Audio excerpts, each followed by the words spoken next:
Karim. InsyaAllah sama-sama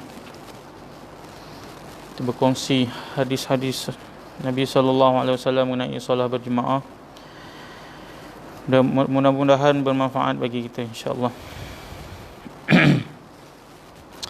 An Umar bin Khattab radhiyallahu anhu qala sami'tu Rasulullah sallallahu alaihi wasallam yaqul inna Allah tabaraka wa ta'ala la ya'jabu min as-salati fil jam'i. Sayyidina Umar bin Khattab radhiyallahu anhu berkata bahawa saya telah mendengar Rasulullah sallallahu alaihi wasallam bersabda, Allah Subhanahu wa taala kagum terhadap solat secara berjemaah. Sayyidina Umar bin Khattab radhiyallahu anhu berkata bahawa saya telah mendengar Rasulullah sallallahu alaihi wasallam bersabda, Allah Subhanahu wa taala kagum terhadap solat secara berjemaah. An Abdullah qala Rasulullah sallallahu alaihi wasallam fadlu salatir rajuli fil jama'ati ala salatihi wahdah bid'un wa 'ishruna darajah. Sayyidina Abdullah bin Mas'ud radhiyallahu anhu meriwayatkan bahawa Rasulullah sallallahu alaihi wasallam bersabda, solat seseorang bersama jemaah mengatasi solatnya bersendirian sebanyak 20 lebih darjat. Sayyidina Abdullah bin Mas'ud meriwayatkan bahawa Rasulullah sallallahu alaihi wasallam bersabda, solat seorang bersama jemaah mengatasi solatnya bersendirian sebanyak 20 lebih darjat.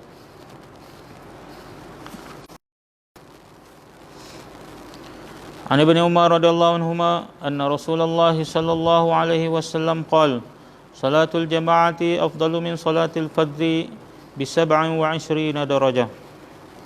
Sayyidina Abdullah bin Umar radhiyallahu anhuma meriwayatkan bahawa sesungguhnya Rasulullah sallallahu alaihi wasallam bersabda, solat secara berjemaah 27 kali ganda lebih afdal daripada solat bersendirian.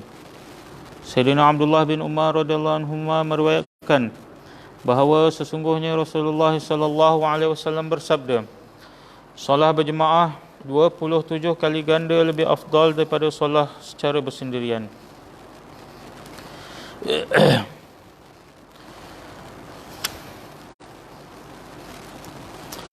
An Qubas bin Ashyama al-Laythi radhiyallahu anhu qala Rasulullah sallallahu alaihi wasallam salatul rajulaini ya ummu ahaduhuma sahibahu azka indallahi min salati arba'atin tatra wa salatu arba'atin ya ummu ahaduhum azka indallahi min salati samaniyatin tatra wa salatu samaniyatin ya ummu ahaduhum azka tatra.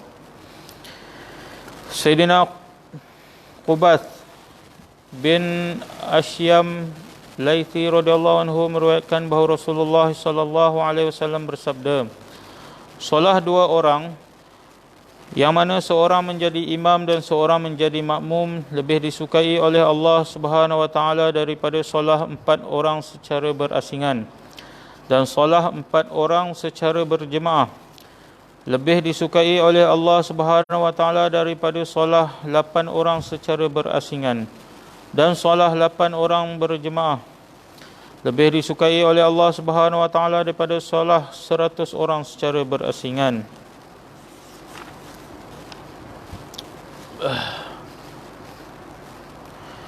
An Ubay bin Ka'b radhiyallahu anhu qala Rasulullah sallallahu alaihi wasallam inna salatar rajuli ma'ar rajuli azka min salatihi wahdah wa salatuhu ma'ar rajulaini azka min salatihi ma'ar rajuli wa ma kathura fa huwa ahabbu ila Allah azza wa jalla.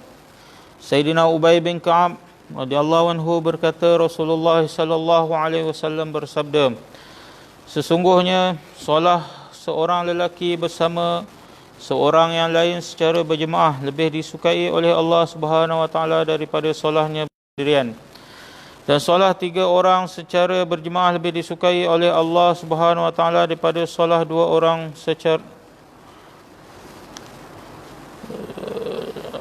dan solat 3 orang secara berjemaah lebih disukai oleh Allah daripada solat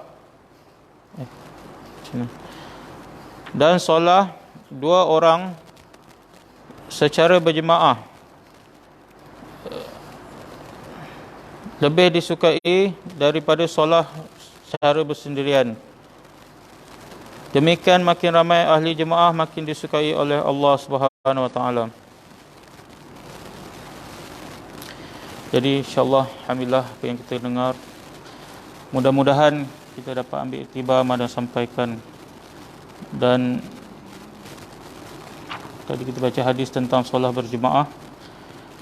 Di kesempatan yang Allah Subhanahu wa taala bagi kita untuk berjemaah, kita tak dibenarkan untuk bersolat di masjid, gunakanlah kesempatan ini kita berjemaah bersama anak-anak isteri kita di rumah. Kita hidupkan rumah-rumah kita dengan solat berjemaah setiap waktu, insya-Allah. Mudah-mudahan ada keberkatannya. Dan kita berazam apabila Allah Subhanahu wa taala beri kesempatan kita untuk datang ke masjid, nanti kita akan datang bersama-sama berjemaah di masjid, ramaikan masjid, penuhkan masjid, insya-Allah. Subhanallah bihamdihi, subhanakallah, asyhadu an la ilaha